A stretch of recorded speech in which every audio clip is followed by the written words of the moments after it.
Okay, well, welcome everybody for this second session of the festival. Thank you for joining. Thank you for joining again for those who are here at noon as well. So this second point of the festival is the work of artist Asli Burger, who is currently doing a residency at the Eyck Academie and especially in the Eyck Food Lab. She works a lot with fermentation and doing some bridges between the physical act of fermentation and psychological, emotional aspect of it as well.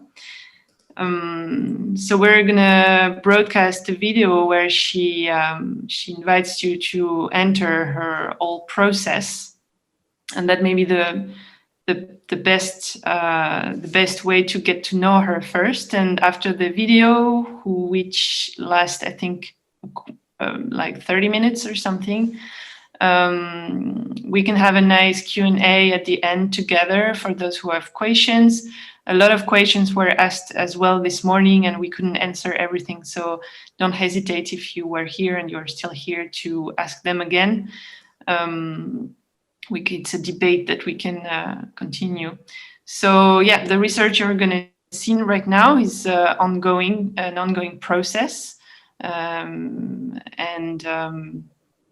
that's it. I think we can just enjoy it right now. Thank you very much.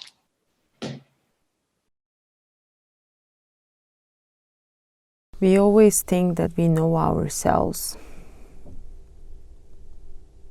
but actually we don't. We only know only a part of us, because we're constantly moving into different identities and stages that only through our interaction with other people we see different part of ourselves. The only thing, however, that we can know is the past that we come from.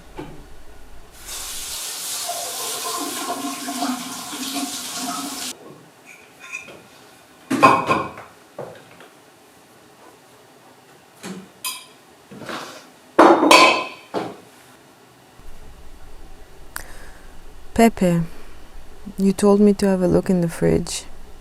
I've been avoiding it for a while. The only times that I actually opened it was to give something to someone. So it was out of necessity, more than actually looking into it, as you would call it. Perhaps it was about time to deal with what was inside. So I opened it, and I heard a voice. Something was bubbling in slow motion. I put it somewhere in the back, a cold place, so it can stay there in slow motion bubbling for a while, you know.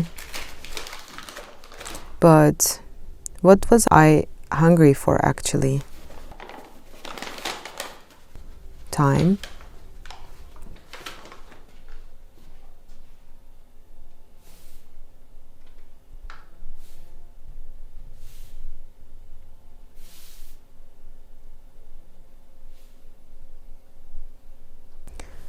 I remember these moments of pure pleasure of touching surfaces.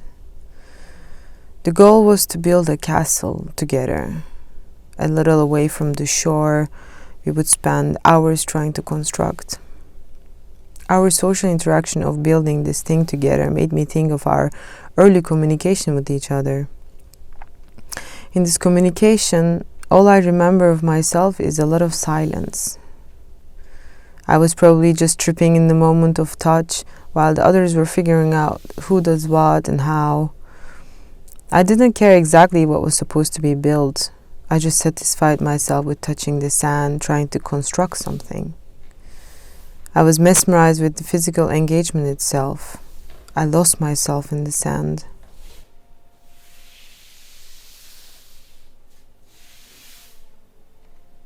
The next day, I would go back to the same castle, hoping that it's still in the same place. A little blown by the wind and damaged from the waves. I would sit in front of it again, trying to repair the broken walls. You can question my intention, why I was keen to repair it. Was it love and dedication? Attachment issues? Or simply put, I wanted to touch sand, and it didn't matter what the context was.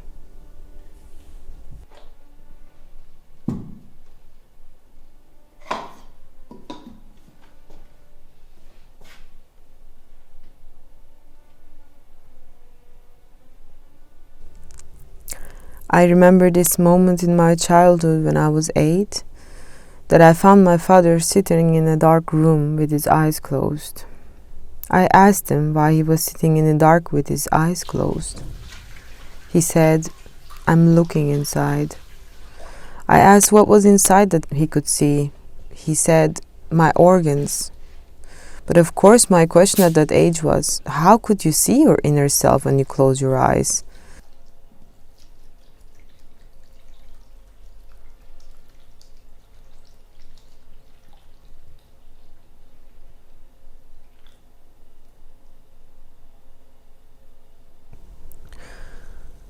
I remember watching my father watch this guru when I was a kid.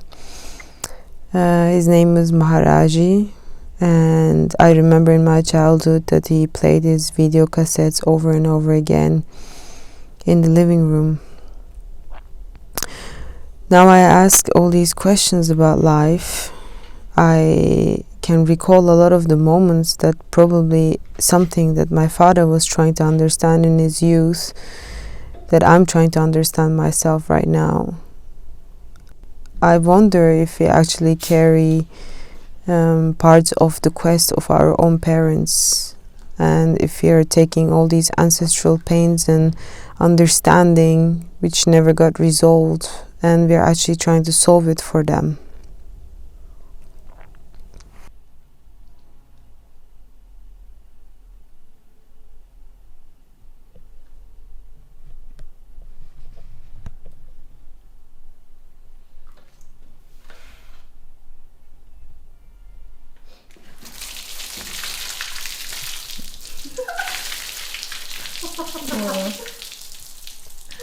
I knew it was gonna collapse. Oh no. It's part of life. Yes. It's okay. Wow, I really liked that it exploded. Somehow. I was really waiting for it. Oh. Yeah, it's okay, I have water. I'm gonna make another bowl.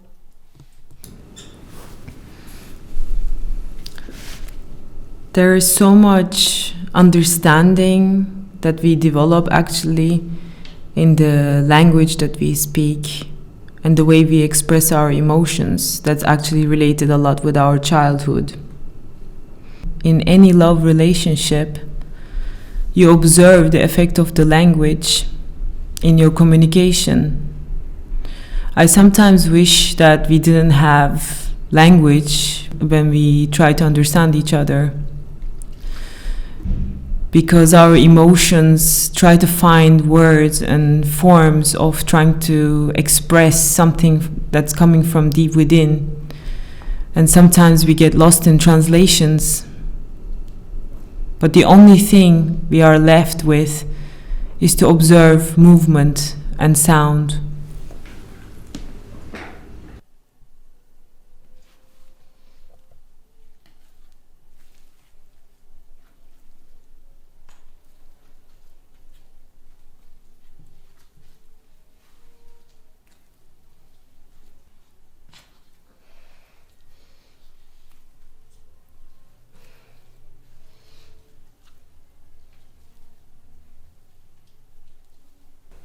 Fermentation has always been a metaphor for me. It is when you realize that some things need to be started from scratch. Some things need to be harvested from the wilds and understanding how to deal with this wild environment. And sometimes you take part of somebody's experience dealing with it, cultivating that experience. And once you have your jar going with the right microorganisms fermenting and bubbling, you take a part of it and start anew. It's a bit like taking part of yourself through your experiences. There's always a part of you that follows.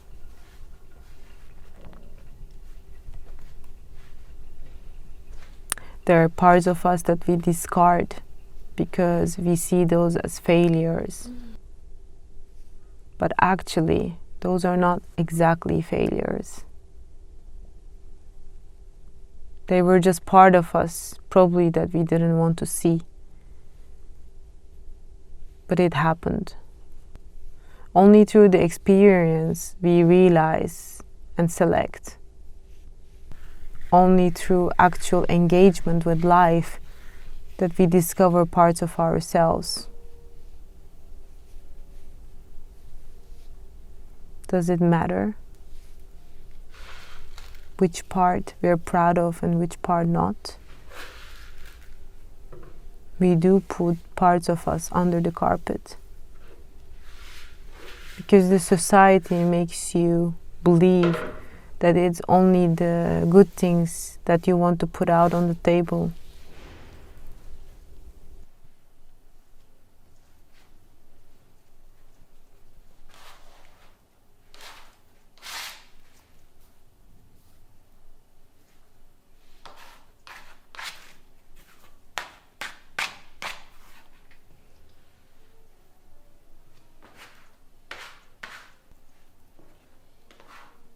Vulnerability is difficult because it's a soft spot and anybody can attack you or start feeling responsible for your vulnerability. When you're vulnerable, if the other person shows care, you might feel even attached to this person. It's because you want to be understood. It's because you want care. But one thing we have to admit is that we cannot save each other. It is one's own work.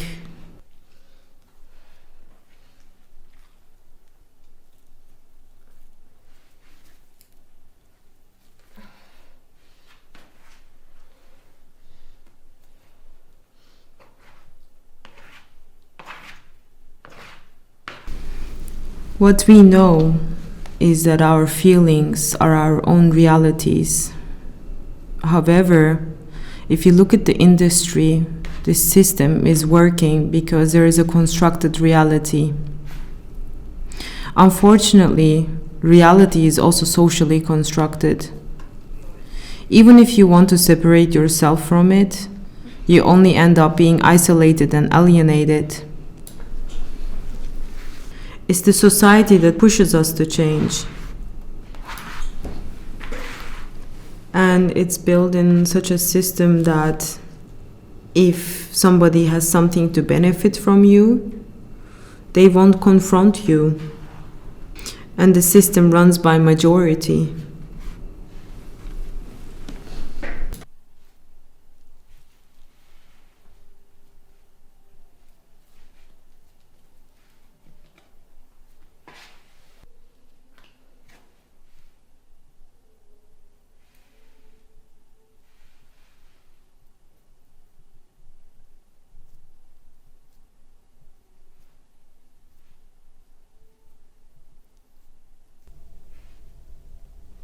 I don't exactly always know what I feel,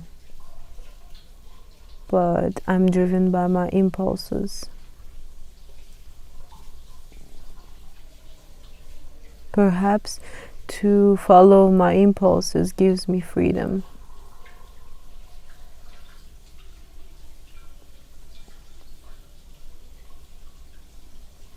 There is no such thing as condition. I think we put that condition to ourselves because of pain. But the fact is, love is unconditional, or should be unconditional. We cannot hold each other responsible for our pains. We cannot cage each other and not let each other free. If we want to be caged, It's probably because we deeply desire to feel secure.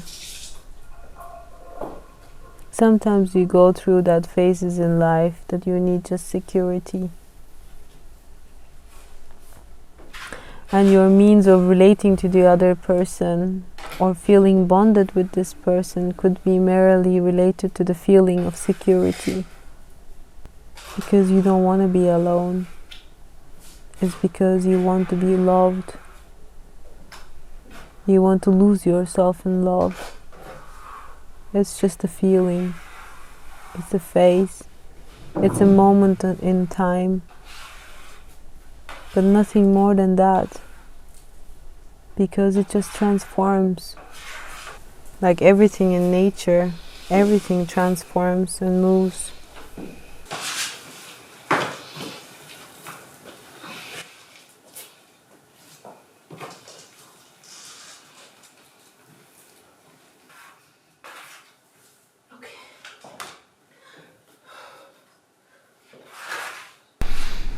We often find ourselves trying to find love through conflict. And we usually tend to do this with the people who are the closest to us, either be a family or our partners or our closest friends. And it's most of the times that we believe that love should be bigger than anything.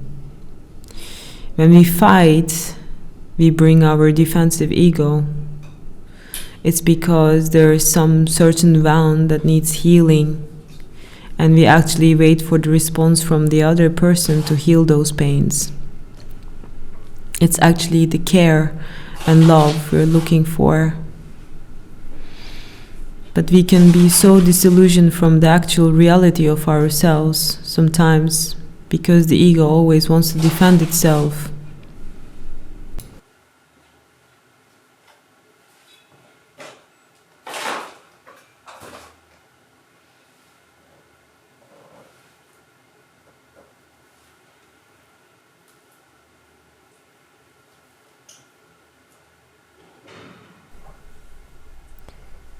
Perhaps my feelings are a bit like ferments.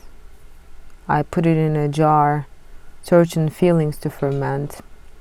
I make it alive, I observe them, and then there's this time that I put it in the fridge to continue its fermentation process slower, so then I can find it back in another time, sometime later in my life.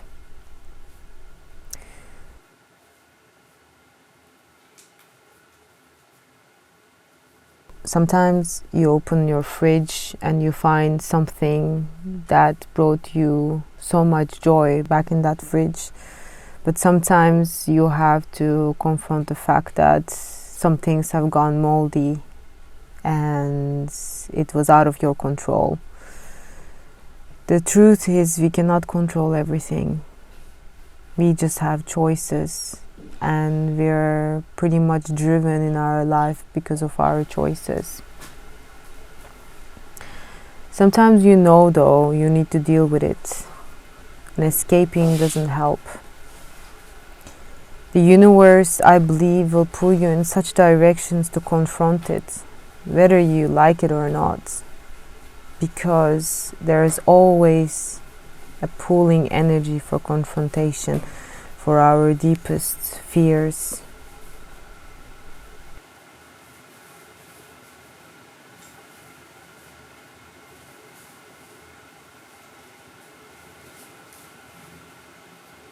It is somewhat difficult to identify fear as a feeling, but it's quite loud when it comes from the belly. The ego tries to suppress it by trying to shut it out with different methods. I believe that physical expressions are most often in their own ways related to this feeling coming from the belly. But what is fear itself? It is just a feeling arising from somewhere within. It's most often related to the past, because pain is something uncomfortable to deal with.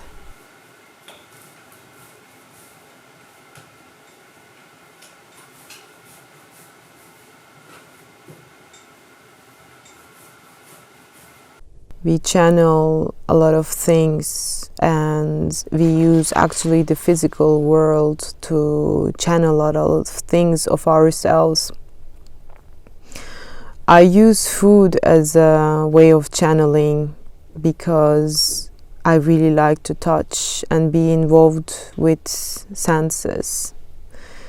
Physical sensations somehow take me on another elevated level of consciousness, and I actually realize the moment of this immediate reaction that I have for my environment, more than just being busy in my head all the time.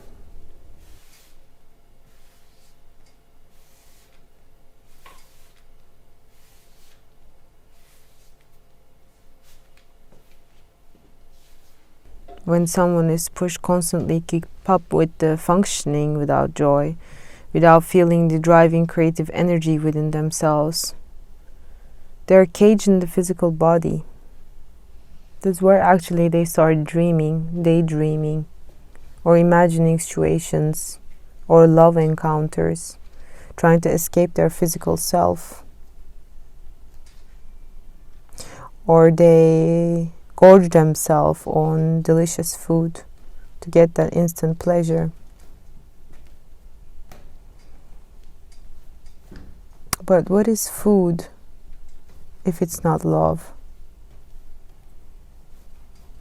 Sometimes I feel that food is just seen as a fuel to keep up the body running. A lot of people think like that actually. They think that they eat so that they can function. But we are part of nature and we channel. We're just the passages. What goes inside us deeply also changes us. All the things that we don't see goes into our body. It affects our emotions, our physical well-being. It affects our brain, how we actually think. But of course, it's also the belief that you have to believe what makes sense to you. I see that there is no recipe actually.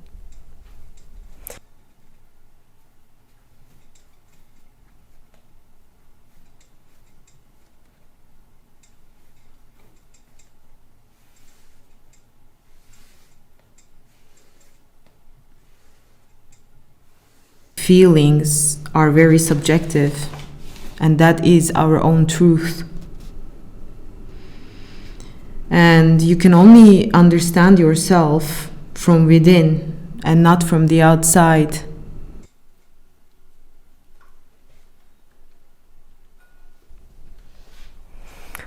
Three years ago, I watched this lecture from Greg Braden called The Divine Matrix.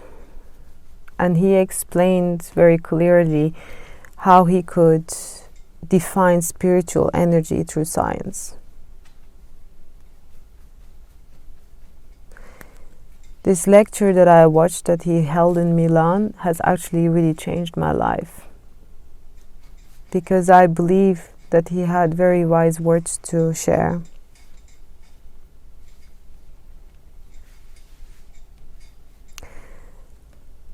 There is no one answer in the world. The answer is a composition of many things combined together. And actually, the only way that we can actually understand something is to come collectively together to share our experiences with each other. And food could easily create that platform. I believe that food connects us in a deeper level. We're also very much moved by food. It's a very physical experience.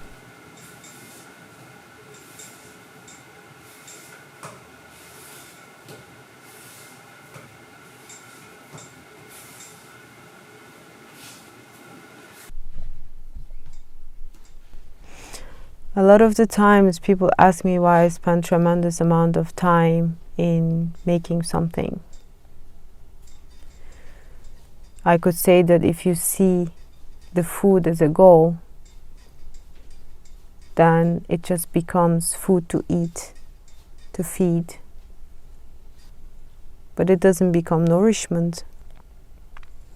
It is the process in dealing with food that carries such significant meaning to my life. I'm actually digesting myself. It's the only moment that I actually heal myself. Because I reconnect back to the wiseness in my heart.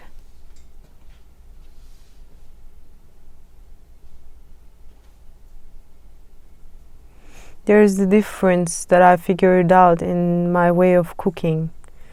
Having had experiences in many different places, in professional kitchens, I realized that when I need to produce and when I'm pushed to produce, I lack the love that I put in the food. It's the system and the time that makes me not make the food that I actually really want to present. When I'm completely relaxed into the time, there's something changes in the way I cook with the food, the way I hold it, the way I cut it, the way I smell it. Something changes.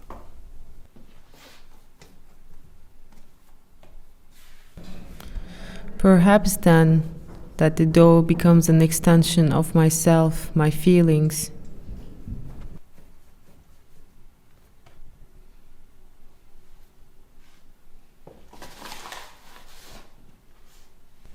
Repetition and repetitions. You keep repeating yourself until you actually understand something about yourself. There is a certain mystical understanding, I believe, in the way that we hold the subject in our hands. Let's say that it's a ferment or it's a dough. You can actually only understand it by experience. It's because it's the love that we put in the food that adds something to it. And love at the moment is about time, and time means money. We live in this system. But actually, if one thinks that time in a broader perspective is the most valuable thing that we can give to each other. Any other materials, any other things that we give to each other are just temporarily in this world.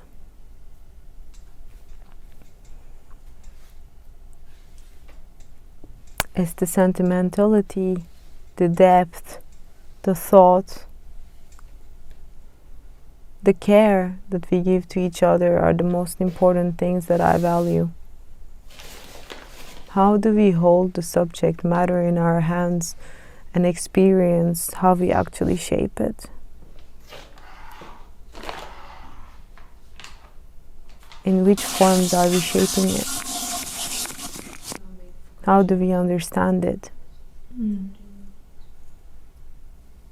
pizzas. Or should I finish the whole table?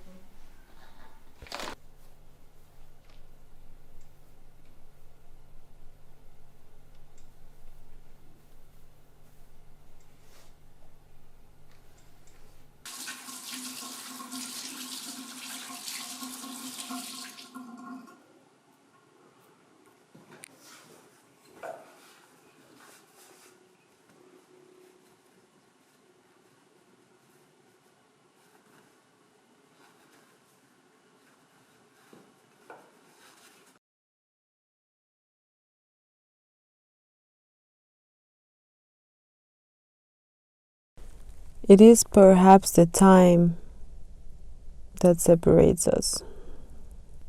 It's not the love. It's the time that separates us. But the thing is, there is no perfect time or perfect decision perfect choice. Nothing is going to be perfect. Even if we want it to be perfect for the person that we love, we have to admit that it just doesn't exist.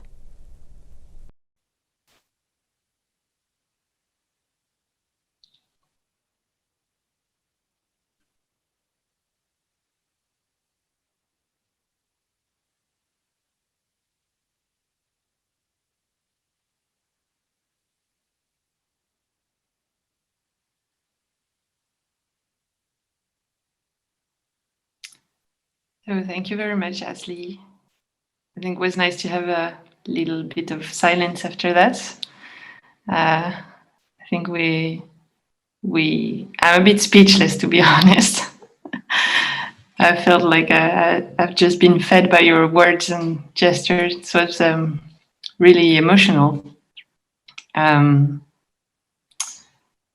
Anytime anyone has a question for Asli, her process, her work, or any experience to share, just feel free to either raise your hand or open your micro or write it in the chat if you don't feel like talking. There's already one question from Guusje. She missed the name of the person whose lecture Asli is referring to in the video. So maybe you can tell her again, Asli.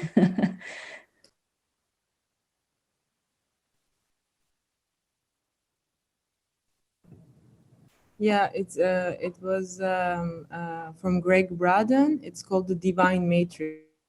I just write it here in the... Thank you. Yeah, it's a very interesting talk. It's about like 4 hours, but it really changed my life like when I watched it 3 years ago. So yeah, it's very interesting, like how spirituality can like be explained by science, and because we are moving energy, so we vibrate into space. So he tries to define that this space as we think is empty, that doesn't exist, because we fill the space with our energies.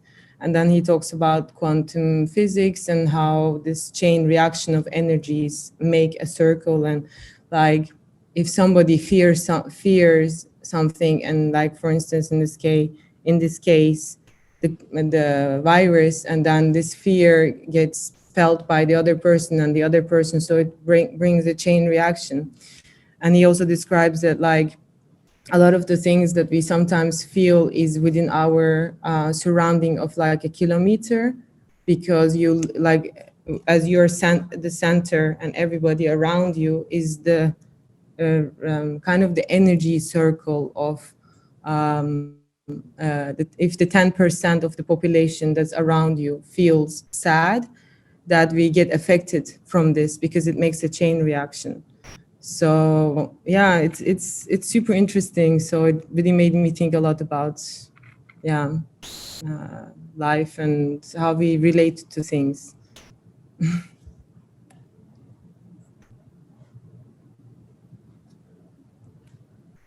Celine has a question also. Maybe you can turn on your mic, and then you can ask herself. Me, sorry. Yeah, I really loved your work and how repetitive, and so it just felt really emotional, as Celine was saying. Just watching it, and I know it's a video and it's really different to see it in person. The process of making sourdough and how slow it is and how it's crammed into a 30-minute video. But it really did feel like it took time, and I think that's something that I appreciate a lot. And I just had a question about how do you deal with questions of representation within food and within food practices that build cultural practices. Do you mean how I present like these in the art practice? Yeah, I guess it's a kind of like a question that I don't really know it just came to me. How do you deal with food as a way of representing many other themes? Because you do touch into Yeah. to a lot of other, questions of the universe and Yeah. more and so on. But Yeah. I wonder, how do you deal with the way that you use food to represent, and maybe how other people might look at it. I don't know. Yeah. I usually create events where I talk about like in history of why certain things are eaten the way they are, and how we look at those subjects in the world because of the climate change and the migration we moved. So like through trying to think of sustainable ways of doing the same practice but using sustainable methods. So I take in, like, for instance, like the Japanese dumplings. I make these events because it's a very sharing and collective work. And so by engaging people in the making process and thinking of the ingredients and the chemistry, what happens in the ingredients and the history, I bring the subjects to the table so that people can discuss and talk and understand each other, like how do we actually communicate to each other, because there's so much cultural boundaries in eating as well. So it's important to see where I can bring those, and also I really like to observe through the events of interaction. So because that is usually I'm behind the stage just watching people in an event to be able to understand the energy dynamics. And then things happen. So it actually naturally happens that like a subject gets into my interest. So I started researching into it and then tried to find ways to explain it and understand, and then to recreate understanding and empathize actually about certain situations, because we act because of a reason, and that is comes from exactly from feelings and from our past and traumas. So it's interesting to see how do we actually find an active communication instead of having this energies to kind of all the time bounce back, but where do we actually start understanding each other and talk about it openly about like specific subjects. And then I do these like fantasies dinner, which is blindfold events where I do with a friend who's a musician. And we do these blindfold dinners, and that are about 3 hours. So you sit in a room 3 hours listening to music and smelling and eating. That's so cool. Yeah, and that really actually made me think a lot also about that the energy dynamics of the people who are coming to these events, because they sometimes come with a certain expectation, and then because food is very social and very interactive, then they come to this dinner and then they're asked to shut up basically and just sit and eat and listen. So it's really interesting to see like how people understand this subject. In the beginning, of course, there is this kind of anxiety of like, okay, I'm going to close my eyes, what's going to happen? They become a bit impatient, but then they start to actually slow down their pace of just like they accept the situation that they just have to sit still. And then through our interaction with them, through the sound and food and touch, because they also don't have any cutlery, so they have to eat it out of with their hands.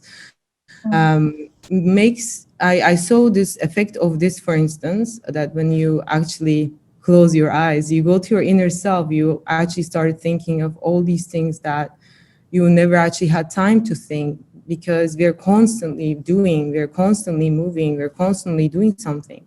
But we take so little time to actually process and digest. And this is the problem of our time. And I think in the time of the corona, we come to understand that like what time actually means to us. Like suddenly when you stop working, when you stop doing something, what do you realize and what is important for you? And actually like being in a space, actually you could take that space as going into your inner self and observe what might be there in the fridge or not. And and food for me, because you actually produce something, but then you're actually processing something. That's why I wanted to do this like sourdough revolution of making people into baking, because then you have like some sort of a purpose because you want to bake. But while you're baking, you think about all the emotions that you've been keeping inside, that you put it in, like, or it becomes an extension of you somehow through the like meditative repetition. Or Thank you so much. Yeah. So many layers of meaning. That's why Yeah. it was a difficult question. Thank you.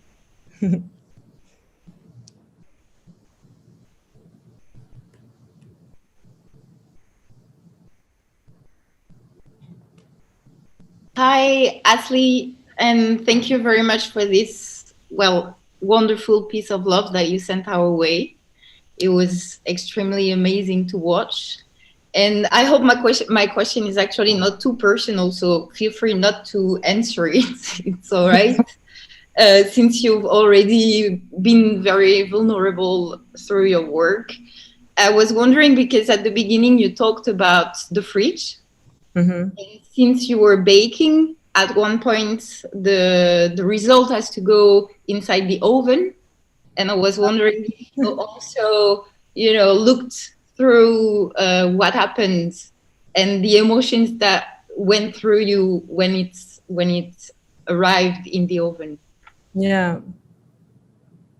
Oh, so you are you? If I get it right, like why I don't have a shot of why it's not going in the oven or what it becomes in the end? Or yeah, more.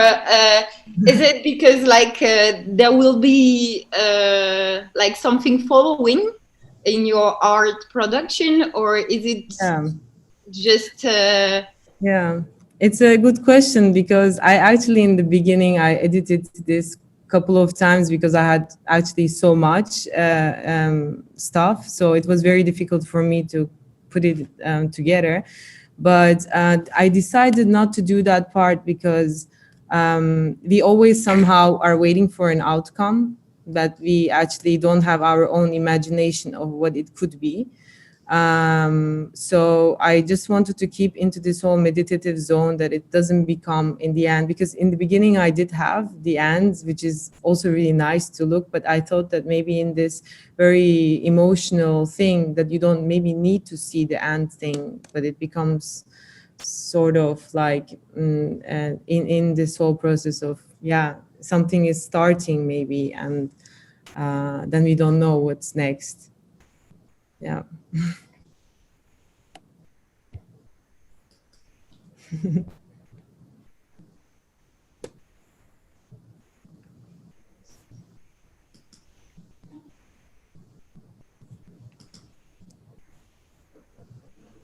I have a question about your the fact that this is one point in your residency for this year and one point in your whole work.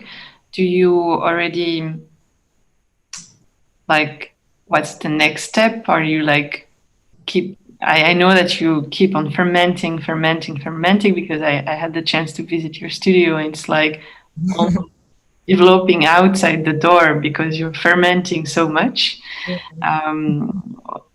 When would you decide to do a new point, maybe in your practice this year, or would it be at the end? Yeah, so I have these kind of missions of like while I'm I kind of have also follow the things in my process. So while, for instance, I started to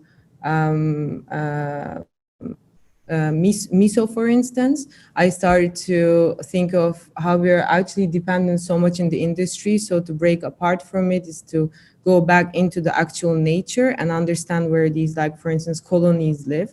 So I go into like very scientific part of the fermentation as well. And then I kind of have an idea where I'm going to what I'm sort of experimenting and doing. And through those experiments, while I'm doing it, I'm processing a lot of like myself and thinking, and also how I relate to environment and how I relate to other people. So I have a part of my work that is always more meditative and more going into psychoanalysis and philosophy and meanings, versus that I'm actually also trying to make a change through engaging people also in the practice of that they can learn something also that is practical, because they actually, like when you're fermenting, it also becomes back part into you. So you actually channel yourself back to yourself. You make it, then you eat it, and it becomes part of you, and then it comes out of you as emotions. And then you share it with somebody else, and it becomes back to you, and then goes back out. So it is a continual process, the fermentation. So I thought, because of the corona, I'm probably going to I'm still recording a lot of things in my studio doing fermentation, and I'm writing a lot. So I'm now maybe dividing sections of things that I talk about, or the experiences and stories, and then maybe relating it to the video of making. And so this becomes, I think, maybe the more fermentation as diary of experience, let's say. Yeah. Yes. There is actually a question in the chat. Someone's asking, where did this blind dinner take place? I did it. It's called Fantasies. I can send the link in a second. We started to do it with Roy in Berlin. Just a second. We started to do it in Berlin, and we took it to a couple of different places, including Geneva, Amsterdam, and Tel Aviv, and was it Geneva, Berlin? I have to remember all the places that I went, and was going to be in Germany and Paris, but because of the corona, it got canceled, because it is led by we touch people. So it is like the people who are serving the dinners, they also have to understand how we touch each other. So it's really important how you approach to somebody, because you create a trust. And we also feed one of the meals, and that's also a very interesting part, how people respond to being fed. It's like a piece. So it's it's a very, like, everybody has their own certain experience with this dinner, and I saw very beautiful things what people realize in this dinner for themselves. So it's always different for everybody, because it's a very personal journey. But we made a framework of this dinner, so we try to take it into different places, and hopefully also try to find fundings so that we can actually give this experience to different people. Thank you. I'm seeing another question of, do you know other artists that have similar work to yours? Where can we see your work? Thank you so much. I would just add to this question that if you are looking for artists that work with food, you can go through different links. Would be the Van Eyck Food Lab participants, for example. There is also every 2 years, an amazing festival in Switzerland called Food Culture Days. If you go through their programs, you will have a list of very interesting artists and other professions actually that are dealing with food right now. They're very, very interesting. Then I let you Asli answer about where we can see your work. Yeah, I haven't updated my website yet, so I'm really sorry that at the moment this work is not online yet, but it will slowly become online. Meantime, with the sourdough starter, I made a YouTube channel called Sourdough Revolution.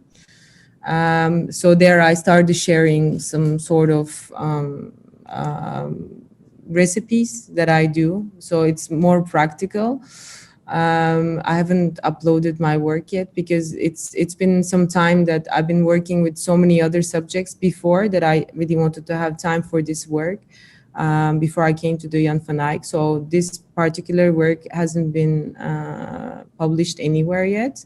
It's a process. But I have a general website where I did some work from before, which I can type it in a second. But it is not really up to date. I had tried to post some things on Instagram. I'm very digitally bad because I'm so physical with life. So I'm really sorry to say that I'm not super pro with being online. But you can always, if you find something interesting and would like to get to know more about it, you can always write to me. I'm happy to help answer those questions. I have Instagram. This is my Instagram account. And this is my website, which is really not up to date. I'm sorry about it. Yeah, so this is it.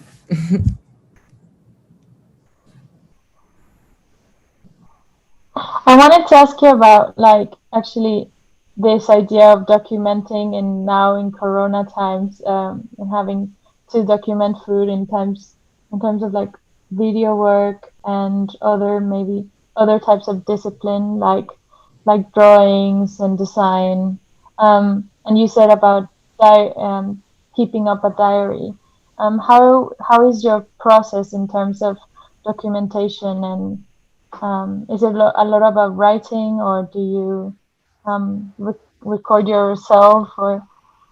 Yeah, so now for this that I had to be online, I was recording a lot of things. Actually, that's why you see the tone of my voice changing a lot, because I had to select a lot of from my voice recordings. So yes, I do somehow voice record, which I also find it very interesting, because like imagine you go back to what you say to yourself in 10 years, and then you find something that you realize of yourself, but you didn't realize it till you actually go back to that sound recording of yourself. And I've been already writing since I'm 14. So I go back to a lot of my writings when I was, like, for instance, 18, 19. I think I was quite wise back in the times, but I think life just happened. And now it comes to this time that I'm trying to understand what actually happened. And that is super interesting, because I go into tears when I read of the things that I wrote already from my experiences when I was young. So I think diary or like sound recordings can also be a moment for you for self-reflecting to yourself, like maybe talking through yourself or realizing some things about yourself. Because I think, like as I said, there's so many complex layers in our history and in our past that we don't recognize our emotions, how it's built up inside us. But our body actually carries so much emotions and so much of this past that only through time and experience you come into a certain consciousness of it and awareness.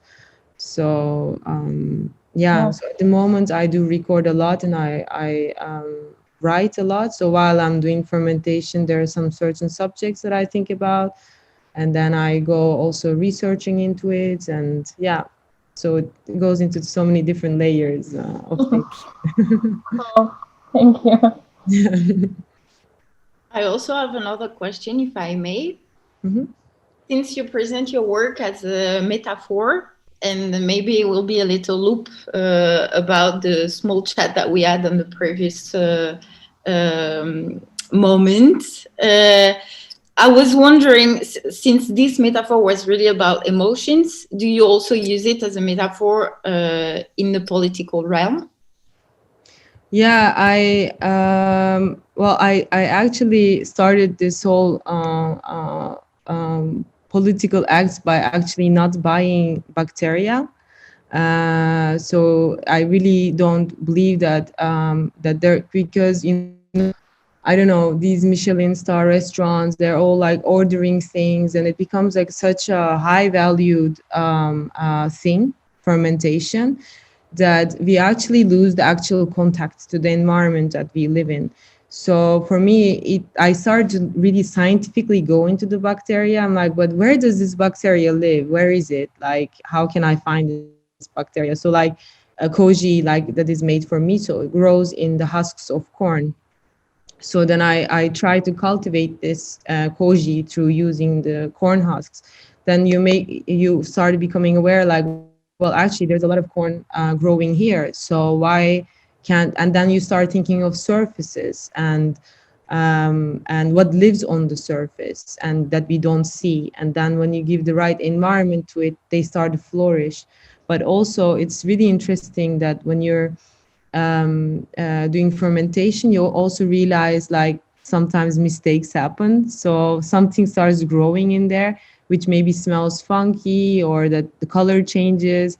And I think that is part of life because you are not in control of everything. And I think that I find very beautiful because we try to control everything. And I think there are certain things we cannot control, but I think it's beautiful on their own and we forget to give value to them.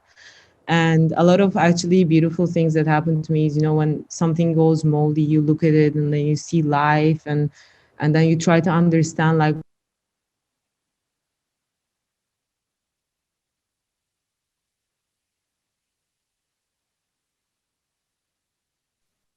Yeah, apparently we cannot control everything. She just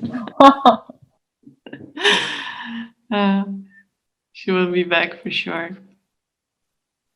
Yeah, in the meanwhile, I just put in the chat one more reference for you who are interested in food and art together, which is Feast, Radical Hospitality and Contemporary Art. Her battery was low, all right. Yeah.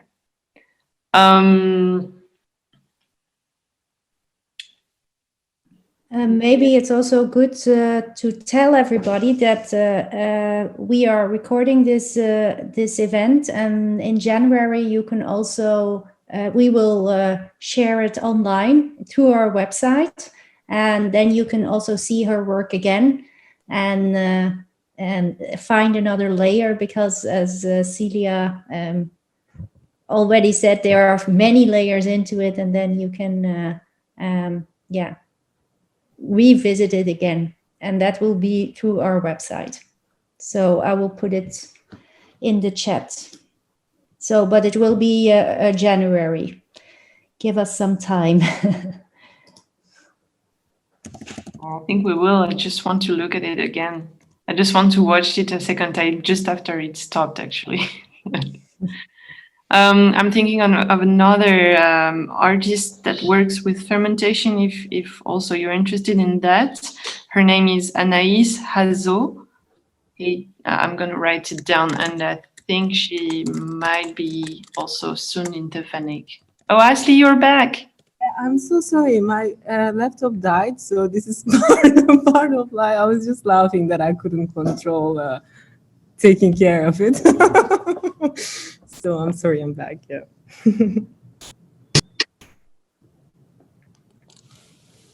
I'm sorry, I had a kind of a cut in what I was talking, but yeah, it's I was talking about this whole political thing with the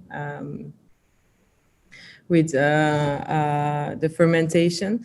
So I when I actually hack into the whole but not buying things, but cultivating from the nature, I started sharing this actively with people. So when I go, for instance, to nature, I started picking something from the wild.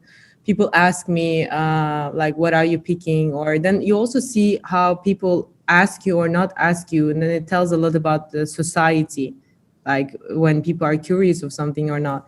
When I was picking, for instance, wild berries to make drinks, most often the times, everybody was talking about me, seeing me taking something from the wild, but nobody stopped, like in the masjid, to ask me what I was picking. Only 2 ladies stopped to ask me, and they were both Asian. So that already was very interesting, like, wow, okay, like they have an understanding, or they have a different way of looking at me picking from the wild.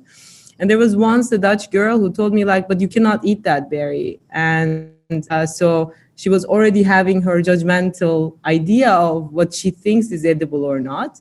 Whereas I did my research already, so I knew it was edible, like it was fermentable. So it starts to create a conversation. So you actually start actively going there and picking. And then if people start asking you questions, you start talking about that this bacteria that lives on the surface, which is white, starts to, when it's started getting fermented, becomes a drink. And this is what we know as this drink. And so, yeah, like I think actual engagement and being in the process already makes people curious about it. And then you start a conversation. So I think I just do what I do, and then something happens, and then I share my, yeah. And then I also actively give like fermentation classes to people from what I know. And I actually do a lot of research into it actually to understand every part of the detail of things. So because people ask really interesting questions when you do fermentation, like why this much salt, or what does the salt do, and how much can I keep it, and what's the smell like. And so you really first I understand a lot through these questions about how people relate to food. So if I understand how they relate to food, then I can actually help the system somehow to change how we look at things. Because I think, as like Johnny also mentioned it earlier before, is that once you understand the chemical composition of things, like, so there's like 3 groups of bacteria. When one starts to dominate over the other, and because of the absence of the air, the one dies and can grow like one other bacteria, and that is that bacteria. So actually, when you start doing it and actually you see it, then you start to look more into it. So I think even if you have a pen and a pencil and write everything down, it just doesn't stay in your memory so much as living it. So I think in that way, like physical engagement with doing something is a process, and it never ends up being perfect. And the idea is about actually, going through this process and slowing down and just go along the time and see what happens, and then you work on it or not. And and I guess that if we create an understanding towards our environment and ourselves, our inner selves, because otherwise we become more consumers, and we just continue to consume. And I think the spiritual energy is most often lacking, that that we try to fill it either with food or with other things. And then we become part of the system of consuming, even consuming relationships and consuming everything. And the question maybe goes back to just being and experiencing and digesting and slowing down. And and then maybe like collectively slowly changing how we see the subjects and relate to it. And and change always comes slow, like it doesn't just radically happen. It just starts like sparkling places, and then it becomes bigger and bigger. And I do see this change actually, that people are becoming more involved in fermentation. So it becomes like in small communities of fermentation, there's already communities in different places called fermentation groups, like on Facebook or in social platforms. And people exchange their bacteria with each other and teach each other. And I think this is already a big step into making little micro communities of change, and how it starts to spread itself. So the idea of sourdough revolution is actually to spread the knowledge and to spread how we look at things. And I think food is an amazing tool to do that, because food is something we feed to each other. And if we actually becomes extension of ourselves and of our feelings and ourselves, that becomes, like as I talk about in the video as well, then it becomes something more than just something we put in.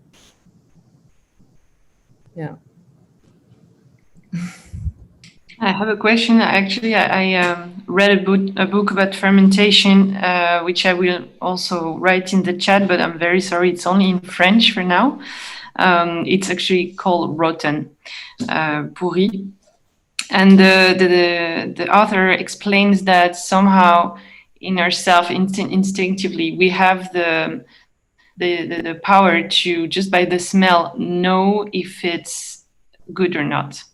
So like you have this smell because of course, like for example, a very good cheese can smell super strong, but we can smell also that it's okay to eat.